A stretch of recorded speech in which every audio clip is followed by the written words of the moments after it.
Today on CityCast Chicago, no matter what neighborhood you live in, people in this city gonna tell you that parking is ass. They also gonna tell you that parking in this city during the winter, double ass. And just a little cherry on top, it sucks even more when you're paying as much as we do.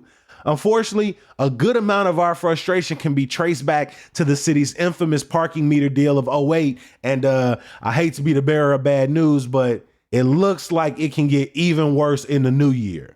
So to brace ourselves for what might be coming, we're revisiting our conversation with one of the first reporters who uncovered just how bad this deal really was for all of us.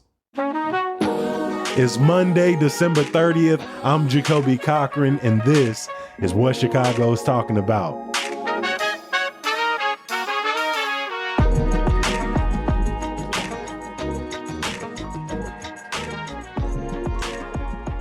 Mick Dumke is an investigative reporter and editor for Block Club Chicago. Back in 2009, Mick was part of an investigation series which talked about the city's controversial 2008 parking meter deal. Mick, welcome back to CityCast Chicago. Hey, thanks for having me again. It's great to be here, even to talk about this horrendous deal. It's easy to just think about the parking meters when we're out here paying the rates, when we're trying to figure out if it's free, if it's a 24-hour, if it's a loading zone. But I mean, when we really dig into this, it's arguably one of the worst deals the mayor has ever made. So let's go from the very beginning. Can you walk us through what is the parking meter deal? In December 2008, more than 15 years ago now, the city council, at then Mayor Daley's urging, Mayor Richard Daley, of course, longest serving mayor in Chicago history, the city council at his urging voted 40-5 to approve a deal that essentially privatized the parking meter system. And with it, what was really significant was they privatized the revenue stream from the parking meters. The city cut this deal with a group of investors led by the investment bank Morgan Stanley. And the city at the time was in a really difficult budget situation. Of course, 2008, the housing market is collapsing. The economy is in the tank. The city had just cut a bunch of employees. And so they were looking for some way to try to stabilize the city finances without having a major property tax hike. So they worked up this deal where they would get about $1.2 billion up front. And in return, the city would turn over control of the meters and, most importantly, as I said, the revenue stream from the meters for the next 75 years. The people we see like monitoring cars and like putting the tickets, do they work for the company or do they work for the city? And then ultimately those tickets, is there any revenue share between the company and the city, or does that money all go to the city? The city gets all the money from the tickets, but the private company, Chicago Parking Meters, does have people issuing tickets. Through the deal, the city granted them enforcement powers. So it's in their interest to ticket people to make sure people are feeding the meters because that drives up their revenues. They be out there. Yes. They are out there. They're out there because they have an ongoing contention that the city is not issuing enough tickets. They want people to know that you have to feed the meters or else there's a cost for it. We're talking 36,000 parking meters at the time around the city of Chicago. Mick, I know it's 15 years ago, but do you have a sense of how much the average parking meter cost at the time? At that time, they were still the old meters that people who recall. It's not like the boxes and pay by your phone like we have now. They're literally the old metal meters that had up to 2 hours, a little dial on there that showed you how much time you had left. And you had to have a pocket full of quarters. I mean, that was the only way you could feed the meters. And most places around the city, I think it was a quarter for an hour, maybe for a half hour in some places. But the rates were very, very low. That was one of the arguments that the Daley administration and the mayor's allies made, was that look, we're going to have to raise the rates at some point in time. And now we get to let the parking meter company do it. We don't have to worry about raising the rates. We'll let them do it. The system needed a technological upgrade, obviously. And, the meter company's going to take care of that. I mean, look at all these wonderful benefits for the city. Those are some of the arguments that they made. And of course, the cash. One alderman after another at the time was saying, $1 billion. Is there any other place we could get $1 billion? And, that, I'm not sneezing at it, that's a significant amount of money. But within just a few weeks of the deal being approved, the city's Inspector General, David Hoffman, released a study that found the value of the system was likely several $1 billion at the very least. So even though it seemed like a lot of money up front, it was way undervalued. And the city kind of took this deal and the city council approved it without enough study to really figure out if it was, right for the city and for the taxpayers. Mayor Daley announced that they had a winning bidder on a Monday, maybe it was a Tuesday. The finance committee met the next day and spent a couple hours debating, discussing the deal. Then they voted to approve it. And then the city council had a special session the day after that. And yes, they debated it for several hours. It was a long day, but it was one day.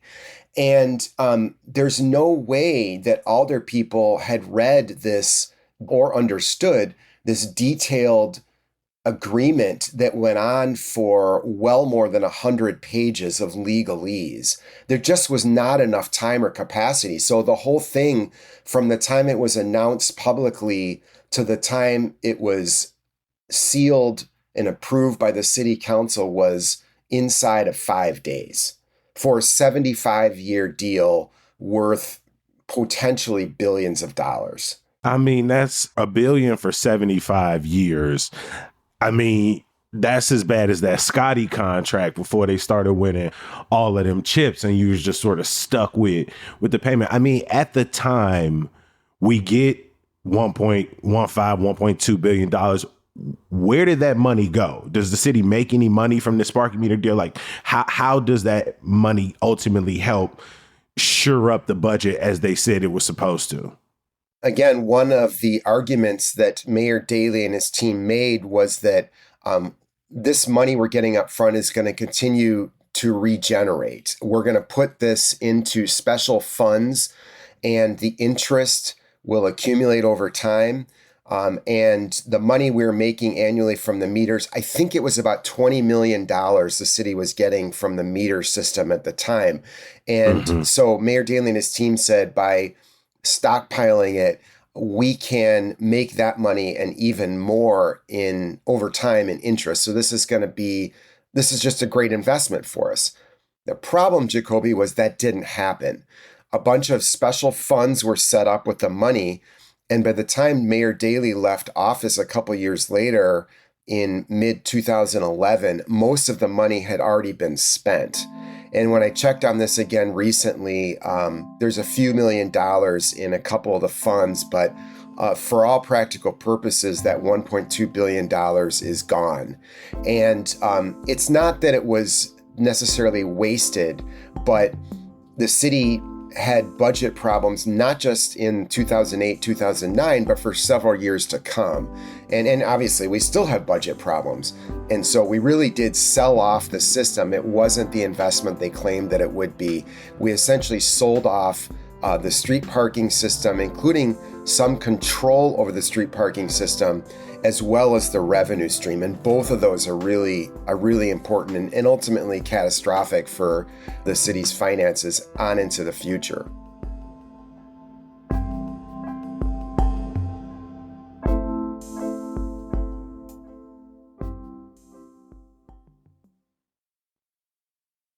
They vote 40-5, but what did the city council think about the plan? Did anybody challenge it? Was there anybody who stood up and said, we shouldn't do this?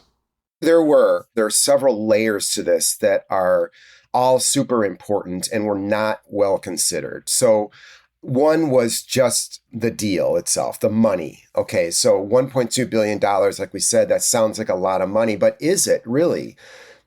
Who came up with that number? Did anybody do calculations before they voted on this to figure out if that was actually a lot of money or if it should have been much more?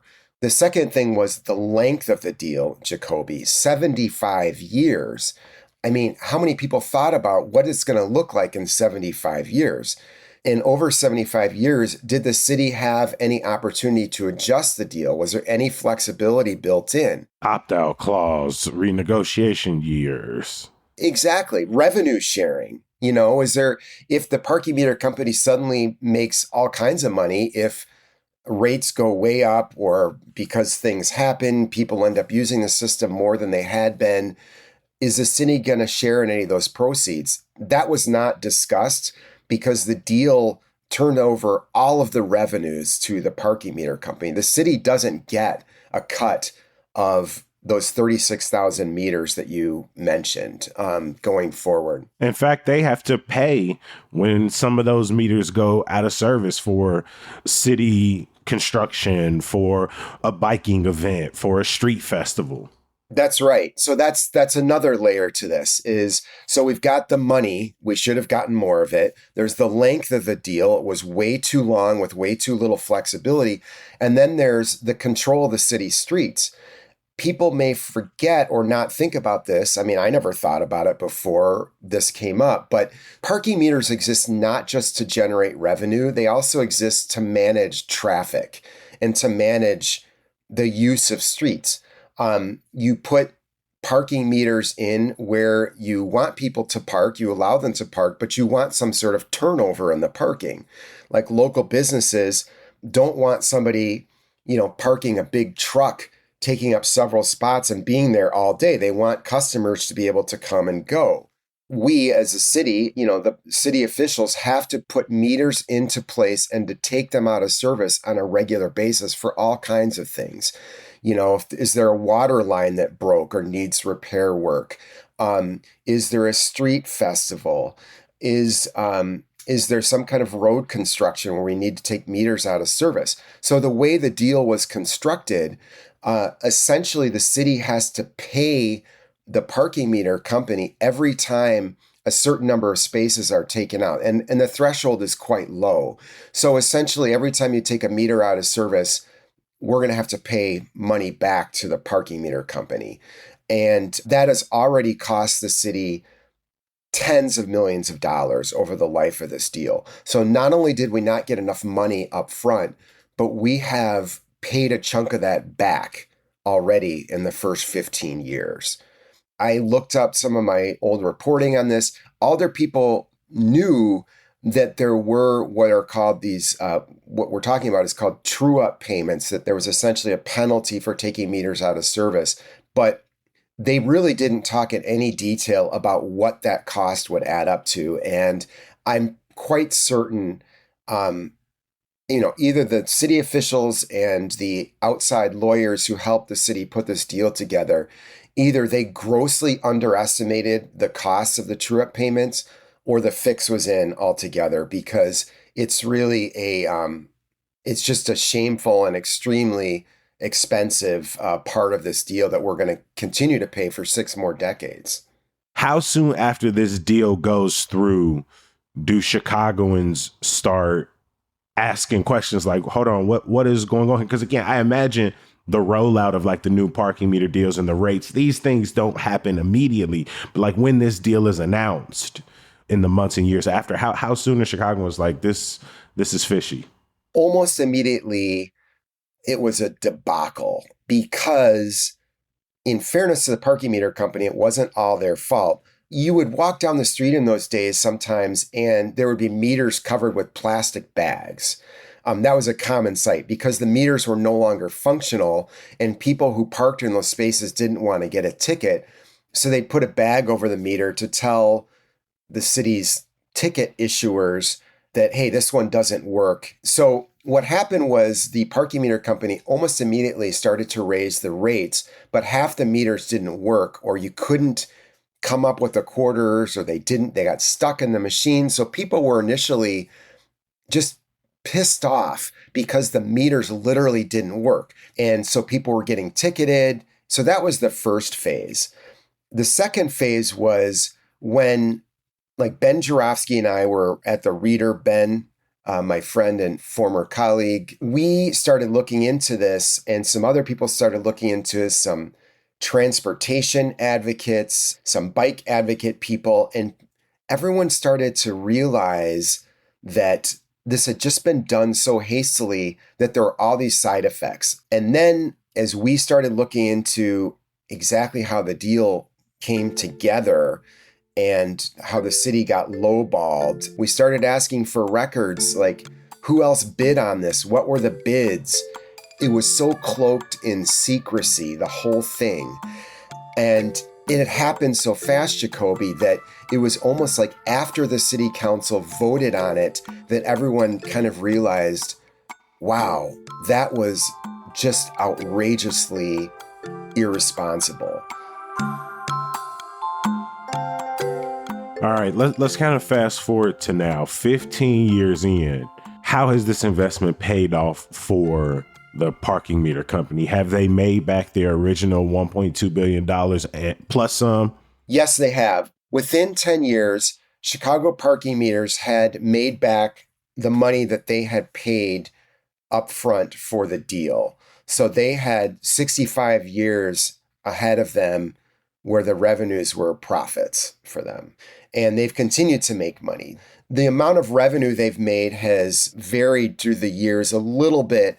It's gone up and it's gone down. Obviously, the pandemic, they had a big drop in revenues in the year 2020, but they quickly rebounded. And the biggest year yet for their revenues, they reported, was in 2023, almost $151 million.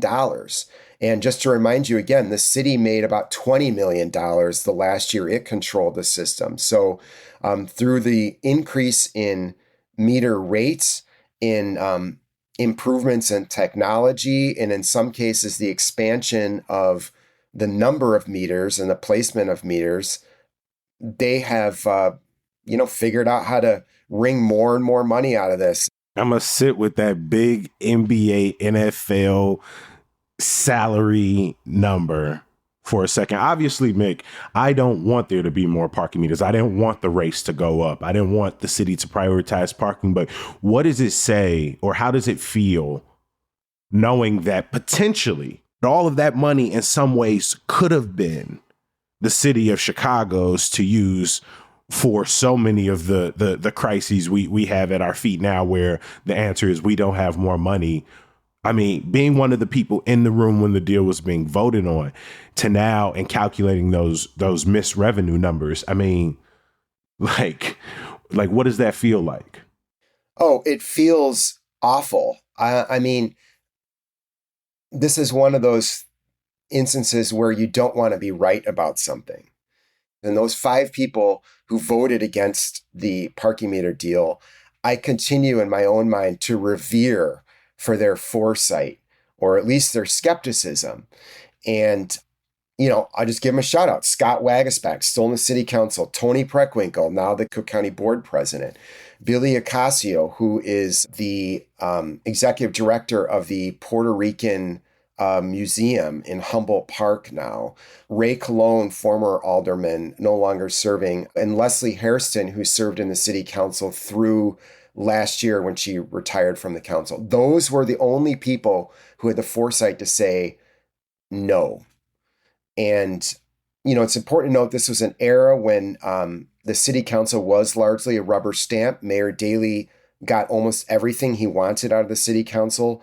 And this is just like the most outrageous example of it. Yeah. Recently, West Loop said goodbye to free parking. Melody Mercado, your colleague over at Block Club, reported that the city installed hundreds of metered spots in recent weeks, and almost 400 are coming. It was a part of former Mayor Lori Lightfoot's plan to bring in more money for the city budget by raising rates and adding metered street parking. I mean, one, can you explain how that can be a part of the mayor's plan? Does that just simply mean that the hope is to get more ticket revenue since you're not getting any of the parking meter revenue? And also, we're a few mayoral administrations removed.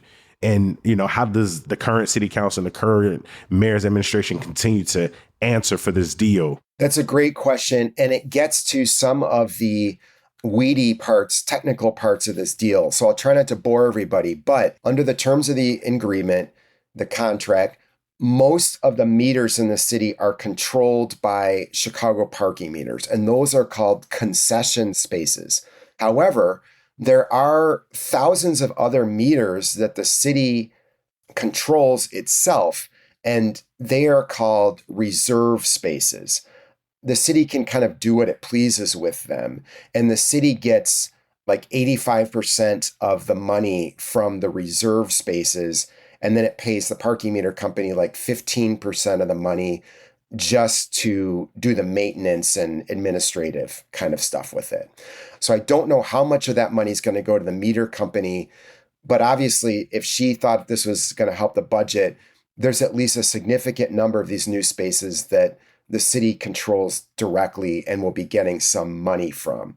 You're right about every mayor and every city council since this deal was put into place having to reckon with it in one way, shape, or form. So I can tell you, I've been studying some of the maneuvers that Lori Lightfoot did and some that she attempted. And she and her team tried to figure out some ways to move meters in and out of the concession system that would help the city's financial picture and maybe lessen some of its burden to the meter company. Some of them worked and some of them did not work. But I think what's going on in the West Loop is these are mostly reserve spaces where the money is going to go to the city budget.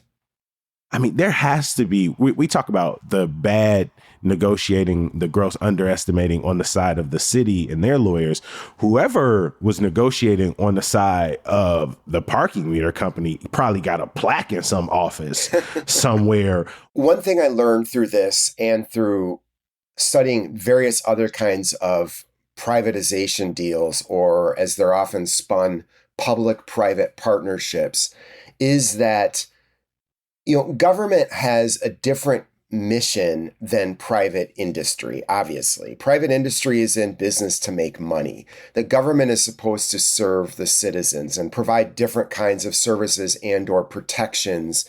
And when you're cutting a financial deal with an investment bank staffed by people whose job it is to figure out creative ways to make money in the long term. Or in the long term. Not right in the now, long term. Not tomorrow, right? Exactly. And, the city's job is completely different from that. I mean, there's almost no way, if you just think about it logically, that the city was going to come out on top on this. The other side knew what they were doing. But as I've been studying this again lately, it's quite clear to me that, that's the bottom line. The city is required to help the parking meter company make money. Not literally, like not a certain amount of money, but if the city does things that damage the long-term value of the meter system, then the parking meter company and the investors who own it have all kinds of recourse, financial and legal recourses. That's why I say, as bad as this deal looked at the beginning, I just think it keeps getting worse and worse. After everything we've heard today, this may be a dumb final question, but I'm going to ask it anyway. Is there any way we can get out of this deal? I hope so. People have looked at it. There have been 2 lawsuits filed by citizens groups and public interest people. They're both eventually tossed out, in large part because the city, despite mayors after Mayor Daley complaining about this deal, both Rahm Emanuel and Lori Lightfoot had city lawyers defending the deal in court. So there have been a couple swings and misses. So what you would need, Jacoby, is you would need some very, very smart lawyers who have some time to go over this thing with a rake and figure out, are there any loopholes? Are there any legal outs? And then secondly, are there any financial outs? Is there any possible way the city could somehow buy the system back and then pay it off over time, with bond issues or something like that? And I'm neither a legal scholar nor a financial expert, and so I'm not the person to figure this out. But if anybody out there listening is one of those things, you would be a hero for the ages in the city of Chicago if you could figure out some way to get rid of the yoke of the parking meter deal. I want to give another huge thank you to investigative reporter and editor with Block Club Chicago, Mick Dumke. Mick, thank you for making time for us as always. Hey, thanks for having me on to talk about the parking meter deal of all things. As you can tell, I continue to be very passionate about it. I think it is one of the ongoing most important political and financial stories in the city. So thanks for talking about it. Thanks for having me on.